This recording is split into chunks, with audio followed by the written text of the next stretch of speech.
And we're on, I think, finally. This is 3 Yards Per Carry. I'm Alfredo Artiaga. Simon Clancy is here. Chris Kaufman is here. And as you can see, it's the day after. But as always, let me tell you about 305-800-PAIN. There's never been a more apt. Yes, it's like perfect. Like what a perfect sponsor Ever. for this show. Just like the Dolphins. And I love that they start their copy with just like the Dolphins. Kick off their season, you need to be ready too. After an accident, your first move should be to call 305-800-PAIN. Better Business Bureau accredited with an A+ rating. Your car accident, personal injury specialist, fast connection with trusted doctors and attorneys, always ready to take your call 24/7. I'm about to call them any second now. Again, 305-800-PAIN, 305-800-PAIN. All right, where are we going to start with this show? I guess we'll do the first half on the game, the actual game, because I guess people have to hear about this thing.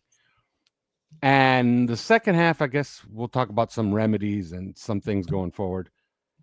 God knows we're going to talk a lot about that this coming off season. You could wonder why. This coming off season. Are we going to talk about a lot about the coming off season? Is that we're into the off season already? Week one.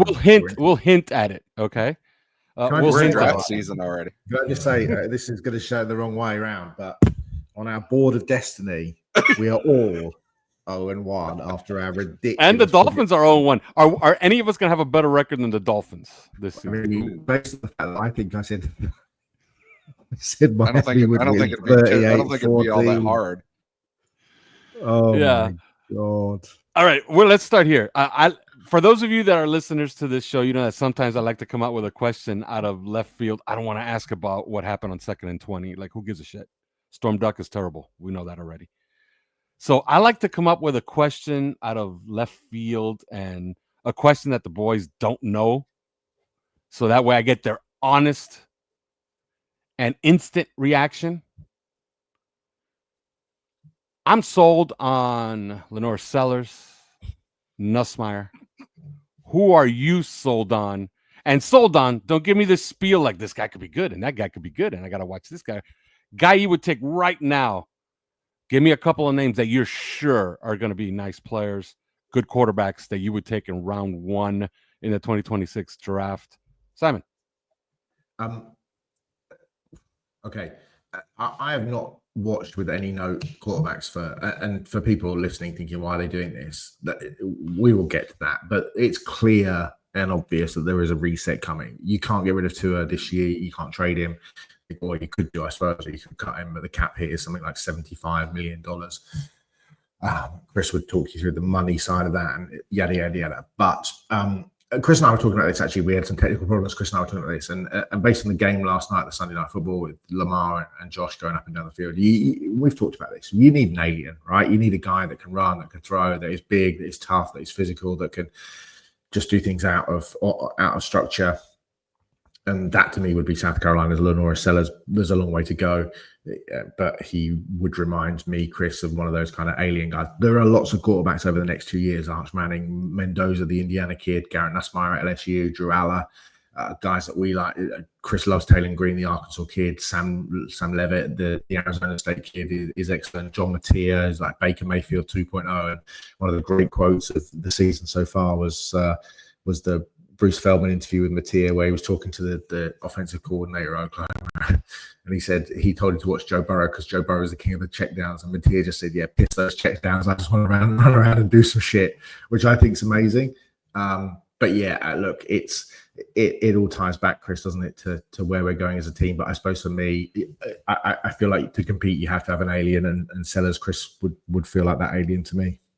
Yeah, I think there's 3 guys that I keep spotlighting as having that, great gross talent quotient, I think, which is, the big arm, playmaking ability, but also athleticism, feet, and just overall ability to make plays out of almost nothing, or make big throws, challenge every piece of the field. And those guys are Lenore Sellers, Taylor Green, and Jalen Daniels of Kansas. I think Jalen Daniels gets slept on. I understand why people would be a little bit uncomfortable with him in terms of the back injury history. And nobody in Miami wants to hear anything about an injury history now, understandably. But at the same time, he is a remarkable leader, a very good person, and a very good quarterback. And if we've, looked in the past at, some of the criticisms about him, I think some of the criticisms about him from an accuracy standpoint were a little bit Josh Allen-like, in terms of, hey, it's a low completion percentage and things like that. But it's gotten better year by year. And I think at various points of series completing like 80%. I mean, it took him 2 games before I even saw his first pair of off target passes this year. And I think he's a hell of a playmaker as far as just being able to whip the ball around the field and make plays with his feet and his legs. He's a little bit small though, and he's a little bit injury prone. And again, nobody in Miami wants to hear anything about those 2 things. So, so that gives you Taylon Green and Lenora Sellers. Taylon Green is one of the better throwers while scrambling, especially scrambling toward the sideline that I've seen in a while, probably since Josh Allen. I think Jalen Daniels does that too, but we're talking about, those sort of alien throws as you're full speed running out of bounds and it finds its way 50 yards down the field into the end zone. And it just, into somebody's outstretched hands, just this unbelievable plays. But does he process things fast enough for this offense? Then again, is this offense even going to be here? So, so I think that's those are the 3 guys that I would take a look at most closely. Nussmeier, I'm just not there. I have to study him really closely because he's kind of a nuanced guy, and it's about reading the defenses. It's about doing everything right. It's about anticipation.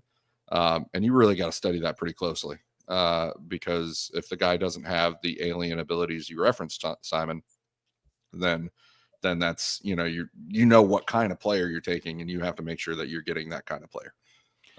And so, yeah, pardon me, by the way, I'm a little bit under the weather. This team has got me like kind of sick. So anyway, let's talk about this game because we kind of have to. But if you notice, I killed like at least 7 minutes. That way we only had to talk about this game for about 8 or 9. Simon, who do you blame for Storm? And we're going to get to the quarterback. Trust me when I tell you this. But who do you blame for Storm Duck not being able to play cover 2? Because it's not physical. It's what his brain is telling him to do on a certain play. And it's all over the place. On the Tyler Warren 21-yard connection, of which I put on our Discord today. And by the way, if you want to become a member of our Discord, discord.gg, you can see it right there under my name. You can see it in the scroll, /OnlyFins. So you got to go to Discord, discord.gg /OnlyFins. You become a member there, all access, $4.99 a month. Do it on a desktop. Don't get robbed by Apple. So, Simon, who do you blame for them putting Storm Duck in a position where he routinely fails? And it's not physical. It's his brain that's getting in the way. On the Tyler Warren 21-yard completion, which was a backbreaker because that led to the 3rd score, he decides, I'm going to triple team Michael Pittman in cover 2. I'm not going to carry the seam. I'm not going to carry the red line. I'm off of the red line, and I'm running to the post where there's 2 safeties. Who's standing on that side of the field? Tyler Warren. Where does the ball go? Tyler Warren. Like, that's just stupidity. Who gets blamed for that, Simon? Look, I think, and Storm Duck is a microcosm of everything that's wrong, I suppose, in many regards. The person to blame, where do you start? I mean, Stephen Ross is to blame ultimately. And I think rather than focusing on one player, I think that we have to kind of look at the whole thing. And, we could sit here and do a deep dive and really dissect the last 5 or 6 years, as Chris and I were discussing off air. The owner is to blame for a lot of this, and I do get it. I get the reset in 2020 and throwing money at Tyreek Hill and all the things that happened. But the statement that came at the end of last season saying that we were retaining Chris Greer, certainly, and Mike McDaniel to a lesser degree, the complete disregard for the feeling of the fan base, who continue to refuse, understandably, because why wouldn't you, to vote with their feet and their dollars by turning up to games. But also the fact that the loyalty, and he's shown huge loyalty to people who don't deserve it. The acolytes that surround him, and I include Dan Marino in that, I include Tom Garfinkel in that, I include Brandon Shaw in that, and those people around that front office who have continued to go with the status quo. And look, that front office is made up of people who've been part of the problem for 20 years, and the chief architect of that is the general manager, who essentially go back to 2020. And as each day goes past, you look at that draft, and in fact, the build up to that, the fact that we beat the Bengals and in overtime and didn't have the chance to draft Joe Burrow. We ended up taking Tua, and hindsight's a beautiful thing. We all love Tua, but the hindsight reality is that we left that draft with Tua, who, is even going to be playing football in 2 years' time, and he is generally perpetually underperformed and disappointed. Austin Jackson, who is injured again, and we don't know how long the timetable is for him to be out, but has been mediocre at best. He's had one solid season. He got paid off the back of that. It's been mediocre at best. And Noah Igbenogany, who's not been on the team for 2 years. You could have had all sorts of, Justin Herbert, Justin Jefferson, CeeDee Lamb, Jonathan Taylor. You ended up Jordan Brooks. Jordan Brooks. Yeah, but Tristan Wirfs, we talked about it on draft day, could have moved up the board, and we had the picks to be able to do those sorts of things. 2021. I hate to interrupt you, but you mentioned CeeDee Lamb. That's instructive because they tried to get CeeDee Lamb and tried to trade with the Cowboys, and the Cowboys told them, "Are you guys joking? We're taking." They were trying to take Brandon Ayuk, and the 49ers moved ahead of them, and they ended up taking it. So all their intel was terrible on that draft. And then the following year, you've got the third overall pick, Penei Sewell, Jamar Chase, Micah Parsons. All three are almost certainly going to the Hall of Fame, even at this point, unless somebody gets a terrible injury and stops playing. Jalen Waddle is now perpetually injured. They moved down to the 12th spot, and they traded back up, and you can argue that point. So I think Chris Greer takes an awful lot of blame. I think the coaching staff take a lot of blame. I mean, when you hear McDaniel talking after the game yesterday about Chris, the issues that we didn't prepare for a certain blitz, they would just look, it was embarrassing. It was shameful. Like it was, I'm so tired of this shit. And actually, like I said to you guys yesterday, look, it's almost got to the point. I knew this was going to happen. I've said all off season, this team isn't very good. This secondary is terrible. I think that was proven yesterday. I didn't expect certain things to be I didn't expect the quarterback to be as bad, and he was really bad. I mean, the all-22 is awful. I was just looking at the fourth down play there where he goes left into triple coverage, and he's got Jalen Waddle literally, like he's got 20 yards in front of him, and he's 2 yards, 3 yards clear of the DB in single coverage to the backside. He never comes backside at all, yet again. So the coaching was terrible. It was just embarrassing. It was like you talk all off season, Chris, about being tough and changing the culture and being all of these things, and you get punched in the mouth up and down the field. And the fact that, I know they scored on the play, but the fourth down play was a swing pass, like the Achane caught behind the line of scrimmage, and you think that is the sum total of our ambition. The very first play of the game, there is a 9-yard run to Devon Achane. Ingold absolutely smacks someone in the mouth, and they go down the field, and you think, oh, this is first play. This is nice. This is and then they never run the same run concept again the entire game, and you just think, like, why do you go away from what's working so quickly? There seemed to be there was no juice, there was no energy. Hill having another meltdown on the sideline. The quarterback just looked like so average. Like he got outplayed by Daniel Jones, a player that we made look like Peyton Manning. And it's just, there's got to be, like, I've had some people on social media going, it's only week one. And I get that, but this is not a train wreck that we haven't seen coming, Chris, have we? This has been coming down the pipe for a while, and the pigeons are coming, or the Dolphins are coming home to roost. This is indicative of what I think is to come over the next few weeks. And if we lose to the Patriots next week, and the Patriots played the Raiders pretty tough yesterday. If we lose to the Patriots next week, going to Buffalo week 3, we lose to the Bills and we're 0-3, and I think McDaniel's gone. Who's to blame for Storm Duck? Back to the original question. Chris Greer is to blame for Storm Duck. I think that you're looking at a defense that doesn't play the defense that the defense wants to play. Anthony Weaver, the scheme that he wants to play, he is not staffed. That couldn't be more clear in the all-22. These guys don't know how to play zone. These guys don't know how to play with their eyes on the quarterback. They don't know how to handle their assignments. They don't know how to pass off between zones. They don't know how to do anything from a zone context. And you really only saw the defense start to light up a little bit. And this is not saying much that they're better this way, but because, they're clearly so awful in zone, they're a little bit better in man, and you saw that sometimes when you got into the red zone and you got into some of those scoring opportunities for the Colts and held them to field goals at times. What you saw in those instances was a little bit of a switch to more man in the red zone, and they were better. There was better coverage. There was at least some challenging of the offense of the skill position players. So what you have is a defense that is not built to play the scheme. And that you have to lay on the general manager. And I had somebody ask me this, how does that happen? How does that even happen?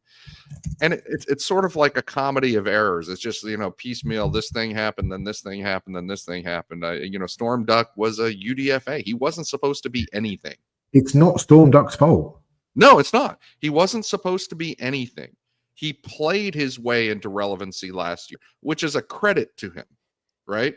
But unfortunately, because he did that, he became an asset, and nobody stopped to say, yeah, but is this asset actually fit the defensive scheme? And he doesn't. Kader Kohu would have fit the defensive scheme better, right? I think Ollie Connolly talked about that. Jack Jones does not. He didn't. It couldn't be more obvious in all 22. He does not know what he's doing out there, out in zone. He doesn't really. I mean, he's got all heart. He's all heart and balls, but no head as far as zone goes.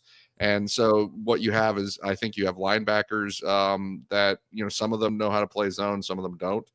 Willie Gay didn't play a single snap. I think that's part of the problem, to be honest. Tyrell Dodson, is very up and down during that game. Overall, you have edge rushers who get pulled back, and just compare Bradley Chubb to Leatu Latu. Leatu Latu came up with the pick as a defensive end dropper, right? He dropped back. Quite frankly, he played with his eyes on the quarterback in zone better than the bulk of Miami's defenders. And I'm talking about linebackers as well as some defensive backs. Leatu Latu, the defensive end, played zone better than those guys. Played better with his eyes on the quarterback than those guys. Bradley Chubb couldn't do the same. He had the opportunity to do it, and he didn't. He just failed. So I think this is, who do you blame for Storm Duck? It's really on the general manager for failing to staff the defense as they're going to play, as they intended to play it. And Anthony Weaver's at some point going to have to make a choice. Do we start playing man more, even though I don't really want to?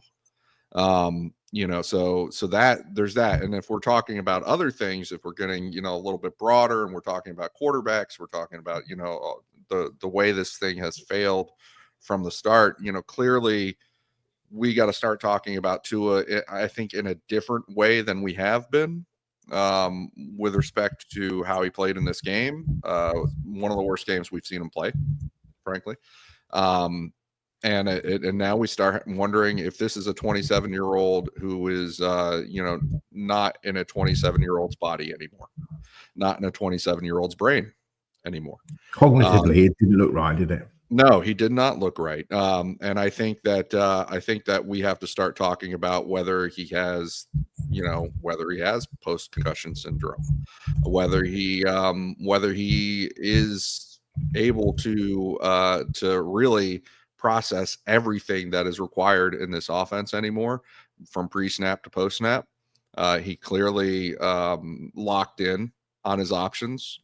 Simon, you identified a couple of instances of that.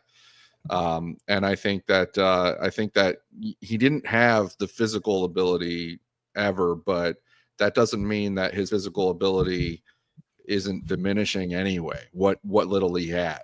We are talking about a guy that had a catastrophic hip injury coming out of college. And it was acknowledged broadly that he'd have a short career because of it, or shorter career. Then, don't get big ideas of this guy playing until he's 40, in other words.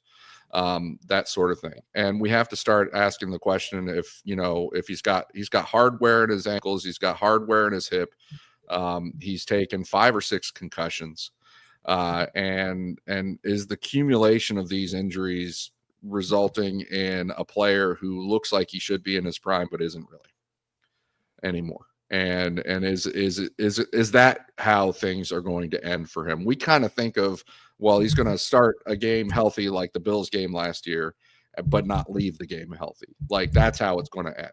It's going to end with a big hit in the wrong spot, and then he just doesn't play again. But maybe this looks a little different. Maybe it actually looks like him just losing his ability and losing his edge out there. And I hate to bring that up because it's just one game, but within the context, you really do have to question that. And I know the Dolphins will, and I know the Dolphins will start to question that, particularly if he keeps having those games. Yeah, and by the way, for those of you out there that are thinking, oh my God, so that means that he's going to be this from now on. No, he could absolutely, fire lightning bolts out of his ass this coming Sunday. Mm-hmm. But then this will creep around 6 games from now. 7. Yes, you'll have 4 great games, and then two more of these. That's how it ends up working. Yeah, I think he's too much in his own head about getting injured, about protecting himself. That, like, you go back to that 4th down play, and he's got trips to the left, and Waddle, the play that I talked about earlier on. And if he stands in the pocket and makes a throw, it's like the 2-point conversion play to Julian Hill. He has a walk-in touchdown running the ball, and he just can't do it because he can't. There's enough space for him to get to the goal line, but he might have to, take on a tackler, and he can't do it. And it's just like, run, man, just run. And actually, the 2-point conversion happens because Hill's man actually falls over. Julian Hill's man falls over, so he can complete the pass. But it's just like, it's like watching an old man back there, and he just can't. The cognitive stuff is bad, but also just the ability to take a hit or not. And I get it. Like, I get it. It must be, the play. We're going to go to break right now, but the play before the interception, the first interception that he just sailed, and that's that's just bad mechanics. He's loading his back foot again, and he's not turning his hips. Look, last night. Can we also just say about that one, Alf, that you're throwing to a 5'8" receiver in the middle of the field.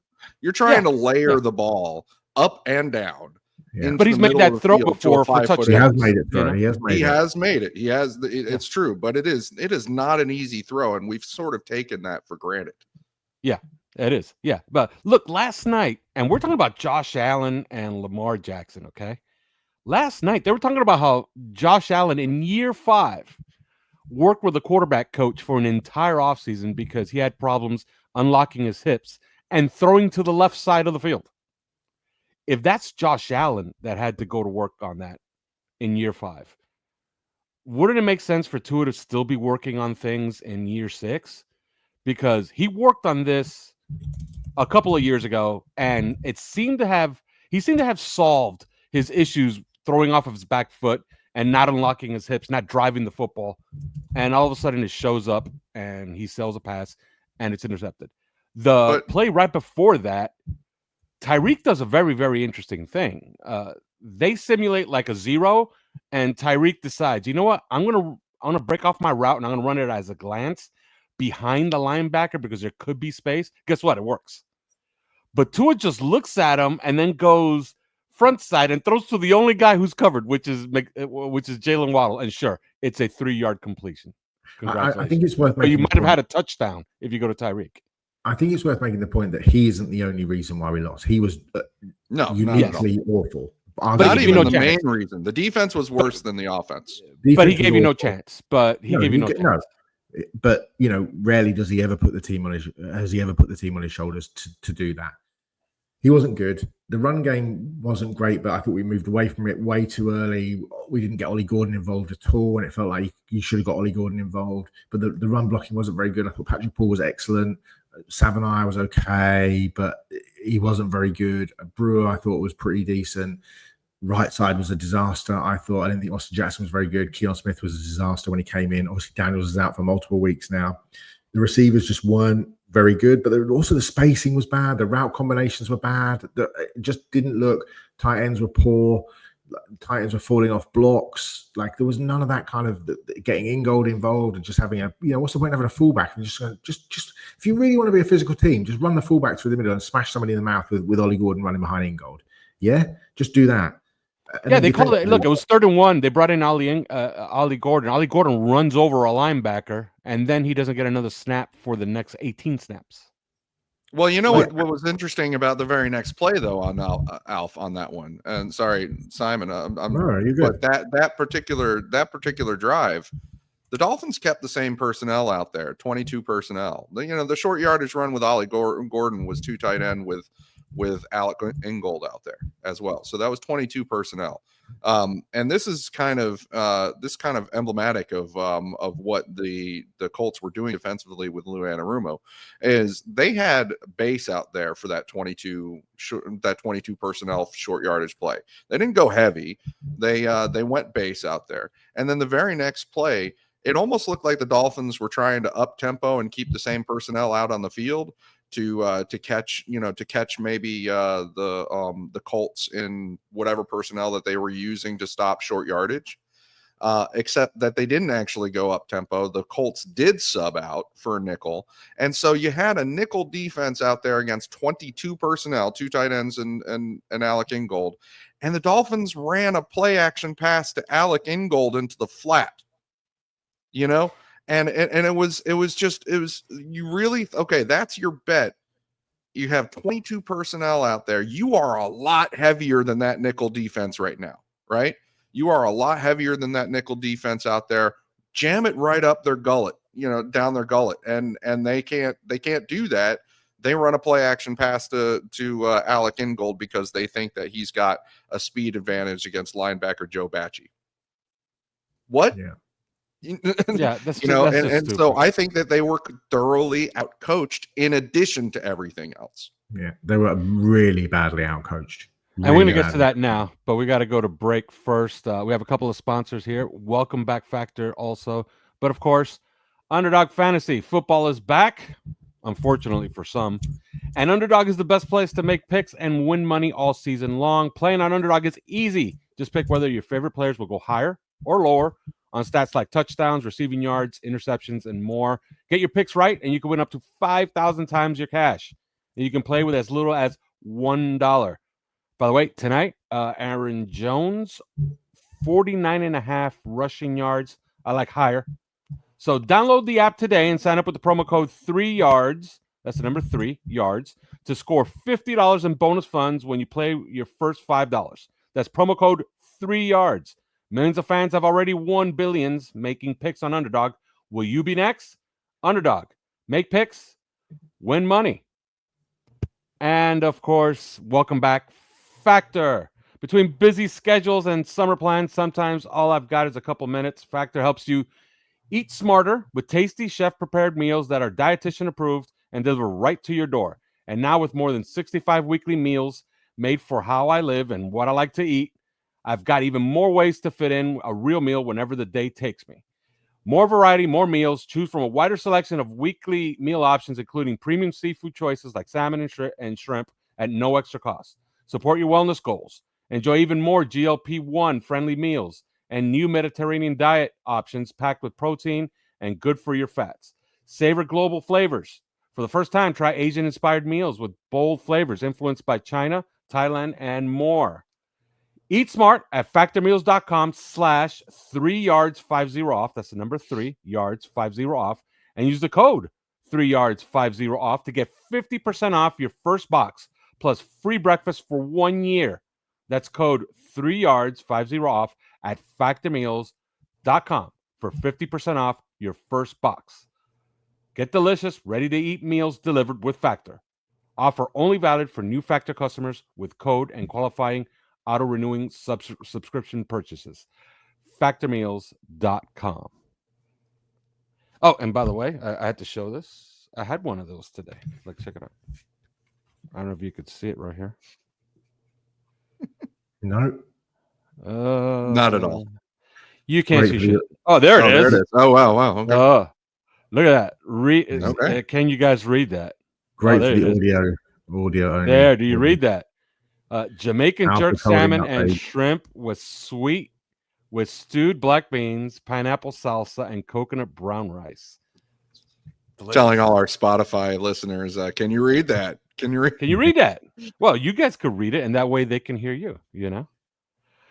So everything was bad in this game. I struggled to find anything good. I guess Achan's a player, but he cannot be out there on third down ever again. I think that experience is over. I just don't understand. I just don't understand. Devon Achan is a really, really good player. A really good player. Yeah, but he's being misused. He's being misused. He cannot play in pass pro. He has to be receiving the ball or running the ball, touching the ball on the perimeter. That's it. If you keep him in the block, you're doing your entire team a disservice. You're doing your quarterback a disservice. You're doing him a disservice because you're making him look bad. Wasn't Jeff Wilson out there though? Or yeah, not out there, but he played one snap. But he was available. One more than Willie Gay. Yeah, played one snap. So you're not. I mean, I realized they were stuck in this awkward position of, do we have Devon Achan out there on third down, which means that sometimes he's going to have to block because this can be dictated by the defense. And in fact, Lou Anarumo does a great job of dictating on defense, right? You're in a little bit of a bind. You're like, if I have Devon Achan out there, I can use him in the passing game, and that's really good. Because he's a dangerous weapon that way, but also you can be dictated to where he has to come in and pass protect based on what the defensive coordinator does. So it's a little bit of a catch-22. But Ollie Gordon is a rookie, and understandably, you're going to be nervous about him having him out there on third down. Does he have full grasp on the playbook? This is what Alex Madison was supposed to be here for. Does he have the full grasp on the playbook to where he's trustworthy on those third downs? Well, okay, so you brought back Jeff Wilson. There you go. There you have it. But what happened on the field on Sunday? They had Devon Achan out there pass protecting badly. And so it's really questionable what the choices that they made. Yeah, I don't badly coached. Yeah, I don't understand. And look, and I do feel sorry for Mike McDaniel because he's not incompetent. Okay, like he's a really smart guy. He's clearly out of his depth now. He's clearly he can't handle his offensive staff, and that's clear. I just think he's losing the team. I just don't. I think those players get on that plane and they just have no respect for him. And I look at some of the. I enjoy watching teams in the locker room post. He just says the same shit over and over and over again. Like he's the smartest guy. It's a bit of a cliche, but he just says the same words over. Like you look at a Dan Campbell or something like that, or a Matt LaFleur or McVay in the locker room afterwards, and they're just not pontificating the same way that he does. And I just don't think it connects. I just don't think it lands, and I've really wanted it to land, and I just don't think it does. And I look at some of those players; they're not responding to him. I go back to what we said all off season: being tough, being this, change of culture, change of that, yada yada yada. And I don't get the Rex Ryan personal shots. I think are egregious and out of order. There's no place for them in the media or in the game. I think it's just disrespectful. But I think he's there to be criticised heavily, and all the stuff that they've talked about trying to do has just didn't materialize. They got punched in the face on both sides of the ball. The vaunted pass rush. I could have sat back and made some of the throws Daniel Jones made. The linebackers, I give Jordan Brooks plays with a lot of heart, with a lot of toughness. He's a guy that remember that Ed Reed clip where it's halftime and the Hurricanes. And he's like, I'm hurt, dog. I'm bleed. That's Jordan Brooks. He's that kind of guy. Dodson was awful, like awful. He missed tackles. He missed open field tackles. He missed run lanes. The second, Minka didn't look very good. I've got to say, like Melifonwu, I don't know what he was doing on the touchdown. Duck is Another just one of those that can't play the zone the way just that can't the play scheme zone, calls. can't play snap, can't play it. Like Minka just like not reading what was happening. Guys like allowing free runs down the field. Like Tyler Warren was open, and it didn't help the cause. Like Kenneth Grant's tape is okay, it's fine, but it doesn't help. The optics of the situation don't help when Tyler Warren's catching 7 for 76 or whatever he was and making big catches. That's not an indictment on Kenneth Grant or anything. And he caught 3 for like 38 on the first drive of the game. Yeah, but it just doesn't. If the Dolphins win that game 33-8, nobody gives a fuck how many. If Tyler Warren had 300 catches and 330, nobody cares. But optically, it just looked bad because he's out there making catches, making plays. They're talking about it on the broadcast, and you don't see the effect of an interior defensive lineman really, unless he's Aaron Donald. Nobody really talks about the Tampa Bay Buccaneers lads doing their 3 yards per carry equivalent, and not talking about the impact Vita Vea had. On the game, and that's just the position he plays. So Kenneth Grant will always lose out to a skill position player, but it just didn't help that Warren was doing what he was doing yesterday. But let's touch on another player. They were so unprepared, and that I know you guys saw the all 22. Zach Sealer got his money, and look, it's not shit talking. Zach Sealer is probably the dumbest thing you probably can do on a podcast. I think he might have played his worst game of the season, or I mean, in his career. He was blocked one-on-one the entire day. Even Mike McDaniel called him out today in his presser. I don't know if you guys saw it, that he abandoned a pass rush lane and allowed a throw that went for an explosive. That had he just stayed in his lane, he's there. And Daniel Jones probably moves off of him. And Daniel Jones is the guy, if you're moving him off of his initial reads and you get him under some type of pressure, you might have a successful down against them. That's usually how everybody does it. So I thought their best players were their worst players on this day. And what does it say when Mike McDaniel gets up there the day after? And this is like as bad as he's going to rip the team, because he's just not going to go out there and say that they suck. But he says that what pissed him off was that they worked on things for months and they saw none of it on Sunday. Look, I saw them in training camp these guys were together for 41 days, 28 practices, 22 of them padded. God knows how many other sessions were inside that the media didn't see.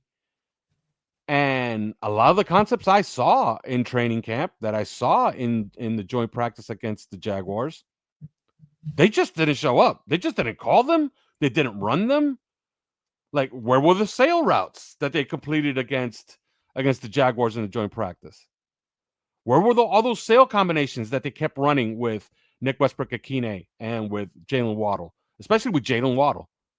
Like, where were all these things? Like, this team spent all of these months, weeks together to prepare to put out a product. And then they just said, you know what, just put that rerun from like week 11 last year and just put that on, and that'll be good enough. I don't know where you go from there, but like, what did you make of Mike McDaniel's comments? Because he's elevating the talk, because I think he knows that he's doomed. So what did you make of his comments post game and today, where he's actually naming players by name? I think so. Much was made about the players being all kumbaya before the season, right? This locker room is really together. We're all hanging out together. We're all, the question I had was how much of that, sentiment interlocks between the players and the coaches, because that's going to matter. When you start losing, you're going to have players saying it's the scheme, and you're going to have coaches saying it's the execution. That's the way that it goes. And already after this game, what do we have? We have the coaches, or specifically Mike McDaniel, getting up in front of everybody and saying execution, execution, execution. The players are not playing the scheme as we taught them, and as they have shown that they had already grasped it at various points. They didn't go out there and actually play it that way.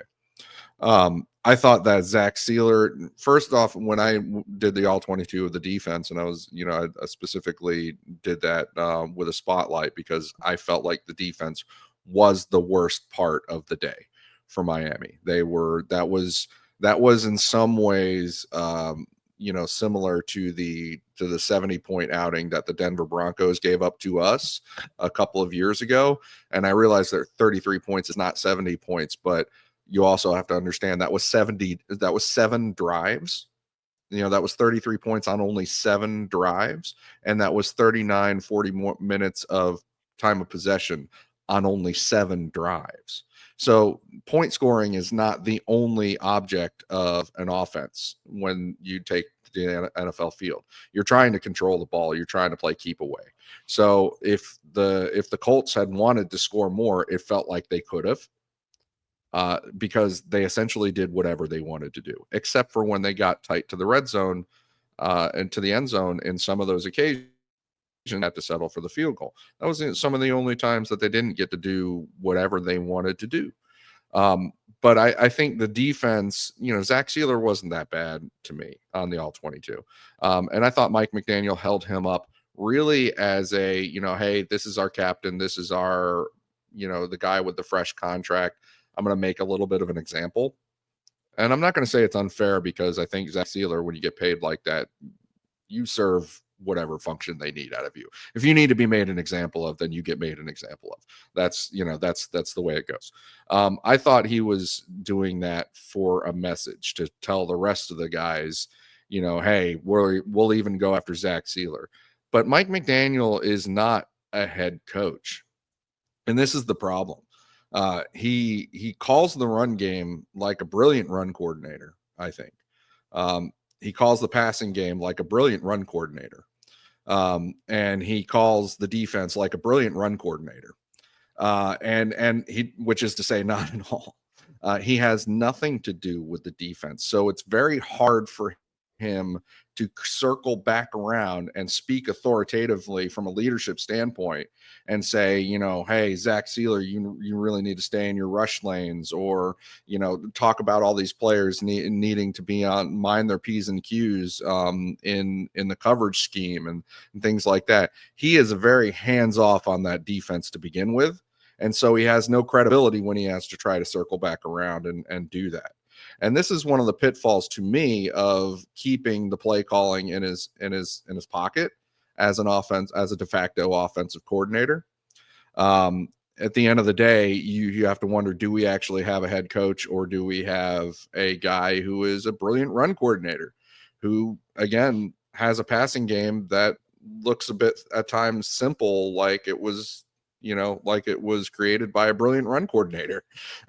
And at times also, there's things going on in the defense that he just has no authority over, no handle over, no levers to pull, because that's not his area. And nobody wants a head coach that has large portions of the football field or a football team that are just not his area. And that's the feeling that I get with Mike McDaniel. And unfortunately, it's unfortunate that this hasn't changed in 4 years, because he could have grown into it. He could have grown into more. And I'm not getting that sense. I'm not getting that sense from him. So what you ended up with is the product that we saw on Sunday, which is that the offense was bad. They looked out of sync, I think, in preseason. In that Jags game, at the final preseason game, they had starters out there, and they had to keep banging their head against the wall until they could finally score against guys that frankly didn't make the Jaguars 53-man roster. And then on defense, they looked the same. And so, this team, you go all this way and your whole team is that unprepared. How can that not be a damning reflection on the head coach? Yeah. Simon, dare I say we're getting a bit of, and I hate to mention this name, but it's kind of appropriate, isn't it? Like we relived the whole Adam Gase experience all over again. A guy who just fades out, starts off like Cam Cameron was just terrible and he was gone in a year. But Adam Gase had a lot of success early.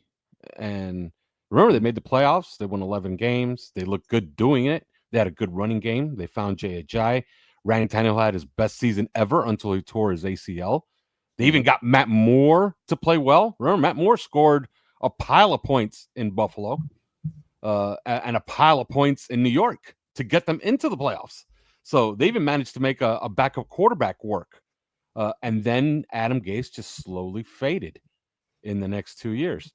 Same thing with Mike McDaniel. We had the excitement of 22, the excitement of 23, the step back in 24, and now it's just like, it's, you could tell it's like the end is near for the Mike end is McDaniel. near. And Chris made the point yesterday, and I think it was perfect that, we started off with, check your pulse. If you're not fired up, then, what's wrong with you? To what he said on Thursday or Friday when he said something about death, or we're close to death, or whatever. Another day closer to death. That's how you open training camp. I was there. It was the first press conference of training camp, and the question came from Hal Habib. He asked, he just told them good morning, and then he goes, no, great morning. And then Hal asked him, why is it a great morning? And he goes, because we're one day closer to death. And I just started laughing because I'm like that's the type of thing I would say as a joke. But when a head coach says it, it's, it's kind of it is now the official motto of the 2025 season. Yeah, we're one day closer to death. Every week that we play, we're 1 week closer to death. We're 1 week closer to a new head coach and a new general manager and a new quarterback. I think that's the takeaway. And people may be watching this going, you're overreacting. It's 1 week. And there is the possibility that could happen. But I think when you sit and go through the All-22, as the three of us have done, on top of watching what happened yesterday, and you listen to the noises, it is not a 1 week thing. It is a malaise that we have seen coming for a long time. And you go back to your point about Adam Gase. I wrote a piece about Gase when he was at his kind of high point for the magazine over here. And I can remember somebody saying to me, and I put it in the magazine, and I've said it on this podcast before, that Stephen Ross had said to the person that told me this, that he believed he had found his Don Shula. And we know how that turned out. And I think there was probably a time, and I go back to the two high moments of the Mike McDaniel era, which were the 70-20 win over the Broncos. That was essentially the highest point of this rebuild. And the Trent Sherfield touchdown against the 49ers, that in that moment gave us the best record in the NFL and with the number 1 seed in the AFC. When he scored on that 70-yard touchdown on one of the first plays, or maybe even the first play of the game. That was the first play of the game. Yeah, that was the peak. That was the mountaintop for this rebuild. And from that point onwards, we've never had a high as that, and it has never been the same as that. And from that point on, the rest of the game descended into farce, pretty much, in terms of how it turned out. I got a better one. Like the mountaintop was actually the Cowboys game, if you think about it. Once Jason Sanders kicks that field goal, they clinch the playoff spot, and then they are 2 wins away from the 1 seed. If they could secure the 2 wins, they didn't secure. They lost both games. Yeah, I think the low point, apart from yesterday, was that Tennessee disaster, actually. Yeah. But I think the mountaintop was either the 70-20 or the Trent Sherfield. We are now 8-3, the number 1 seed in the AFC and the best team in the NFL in terms of the record. And we've just gone to Santa Clara, and we've just scored on the first play of the game against another massive team. Look how good we are. And then whoosh, that is it. That was the match. But I mean, speaking of him as a, as I was talking about, an incomplete head coach, if you look at the fact that the defense has devolved to being completely mismatched with the scheme, where's your head coach in advocating for your defensive coordinator from a personnel standpoint? Where's the strong voice that says, the hell you're going to defy me, Chris Greer. We need players that fit this scheme, and that's the way it's going to be. I think Vic Fangio tried to do that in 2023. I think that he tried to speak and advocate for what they were intending to play and say, like the culture of the players that people say that culture is all the head coach, but I think that culture starts often at who you let in the door and who you don't let in. By the way, don't let it be lost. Don't let it be lost that the two players that caused the biggest stink over Vic Fangio were essentially Javon Holland and Jalen Ramsey, and both were gone a year later. Yeah, and I think that Vic Fangio was not impressed with the work culture. He made that clear through Ron Jaworski, who's a friend of his. And he probably and I think he was not impressed with the schematic fit of the players that Chris Grier was getting for him. And he tried to advocate, but he also, unsuccessfully. And so he threw little barbs out there in his press conferences and his statements. I mean, we all heard them. And then at the end of the day, he left. And so, if you're the head coach of the offense and you just, don't concern yourself that much with the defense, who's the one that's in Chris Grier's office that's saying, no, this is what we need on defense? And I'm not settling, I'm not compromising here. This is what we need. I think Mike McDaniel does that on offense. I get the feeling that he does. But I don't think he's as strong of an advocate on defense because he just can't be. He's not on that side of the ball. And a lot of it, and a lot of it has to do with this is what you end up with. And a lot of it has to do with like Grier or whatever his philosophies are as far as free agency. I was curious, so I looked it up. When the first mention of Rasul Douglas being a target for the Miami Dolphins, where it first shows up in the media? April 6th. He was signed August 26th. This is a guy you identified can play in whatever scheme you wanted to play in. Maybe, who knows? Maybe Anthony Weaver said, you know what? Maybe Rasul Douglas is a guy that can play here. It takes you 6 months to bring him in. But he was rough out there on the All-22. I mean, the All-22 was not necessarily kind to him. And that's not, and I'm not even trying to blame him for that because he just got here, and that's the point. You think that this is, oh, well, we got the guy. Who cares about when we get mattered, Yeah. And this is the story of this team from a GMing standpoint is these things don't matter. Injury histories don't matter. Risk doesn't matter. When the guy gets here doesn't matter. We signed some guys off the street. We're good. We're golden. We got Jack Jones. Jack Jones is a good player. We got Rasul Douglas. Rasul Douglas is a good player. Oh yeah, maybe it'll take a little bit of time. Who cares? These things matter. These things absolutely matter. So, we've got an incomplete general manager and we've got an incomplete head coach.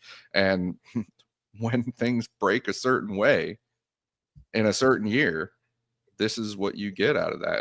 And unfortunately, it's going to be a very long season, I think. We got a trade. The Eagles are traded for Tank Bigsby. Huh. I think at this point, Howie Roseman just likes making trades. Yeah, he loves it. Bored. He loves making trades. I don't think he's bored. I think he's just constantly working to get what they need. Yeah, absolutely. Yeah. All right. Let's at least do 30 seconds on this because that game was just insane last night. I went from thinking, my God, the Bills are trash to holy shit.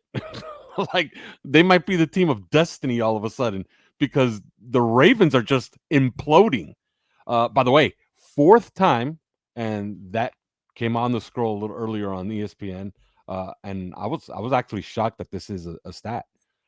It's the fourth time in the history of the NFL that a team has blown a 15-point lead with 4 minutes left. Fourth time. Dolphins were one of them. They blew a 15-point lead to the Denver Broncos. I was just going to say. To the Denver Broncos in 2011. Let's just do 30 seconds before we say goodbye until Thursday when we're going to preview Patriots Dolphins. Give me a good 30 seconds, Simon, on that game last night. That was a lot of fun to watch. Yeah, one of the best games of the modern era, in my opinion. An absolute barn burner. And for Baltimore to have a 99.3% chance of winning with 4.5 minutes to go and end up losing was astonishing. And actually, it came down to the kicker, really, when you look at it. Tyler Loop hitting the upright with the point after. which would have the field goal at the end would have tied it rather than sent it to overtime rather than being a game winner. But an unbelievable game. Two incredible teams moving up and down the field, big plays, tip passes, 2-point shenanigans, long runs, James Cook ripping off the big run, Josh being unbelievable, Lamar's play where he backs up like 80 yards back down the field and then picks up the third down, just like monstrous. Kyle Hamilton being incredible, Ed Oliver being incredible. It's like nobody can stop on defense. John Harbaugh's got to be shooting himself because I think they blew it at the end. Henry has the unbelievable game and then fumbles. It's like, and then our guy, the tight end from Georgia Tech, making the massive catch down Jackson to the goal line. Hawes. Jackson Hawes, like unbelievable scenes. So yeah, I mean, they're going to absolutely smoke the shit out of us in week 3 as well. But yeah, that was a great game. That was a fun game. On a short week of all things, Chris, you got something? Just two things. Just two things. One, that kind of starts to cement Josh Allen's place as QB1 in probably all of the NFL right now. And two, there was a 99.3% chance with 4 minutes remaining that despite everything, Miami was going to be tied for first place in the AFC East. and we obviously cannot have nice things. We still blew that. Yeah. And we still managed to blow that, and we were probably on a plane somewhere over the Midwest at the point. So all right, that's it. Enough of this game.